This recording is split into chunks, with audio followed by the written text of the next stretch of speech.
માંડવી શહેરમાં મુસ્લિમ યુવા core committee દ્વારા કાશ્મીરના શહીદોની યાદમાં કાર્યક્રમનું આયોજન કરાયું. માંડવી 25 એપ્રિલ 2025 પહેલગામ ખાતે થયેલા આતંકવાદી હુમલામાં શહીદ થયેલા નિર્દોષ ભારતીયોને શ્રદ્ધાંજલિ આપવા માટે માંડવી ખાતે સોનાવાલા ગેટ પર મુસ્લિમ યુવા કોર કમિટી માંડવી યુનિટ દ્વારા યોજાયેલ શ્રદ્ધાંજલિ કાર્યક્રમ ભાવુક અને શાંતિપૂર્ણ રીતે યોજાયો, જેમાં દરેક પ્રકારના આતંકવાદને વખોડાયો હતો. આ હુમલો ઇન્સાનિયત ઉપર હતો, આમ માનવતા શર્મસાર થઈ છે. આતંકવાદીઓને જવાબ આપવું જરૂરી છે. આ કાર્યક્રમ સાંજે 7:30 વાગે શરૂ થયો હતો, જેમાં માંડવીના અનેક નાગરિકોએ ઉપસ્થિત રહી પોતાની સંવેદના વ્યક્ત કરી. કાર્યક્રમ દરમિયાન મૌન ધારણ કરાયું, મીણબત્તીઓ પ્રગટાવાઈ અને દેશની શાંતિ માટે દુઆઓ પણ કરાઈ.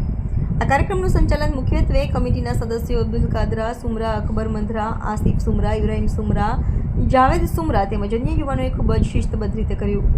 કમિટીના સભ્યોએ લોકોને સંબોધન કરતા કહ્યું કે આતંકનો કોઈ ધર્મ નથી અને દેશની એકતા, શાંતિ અને માનવતાના સંદેશાને વ્યાપક રીતે આગળ લાવવાનો સંકલ્પ કર્યો હતો.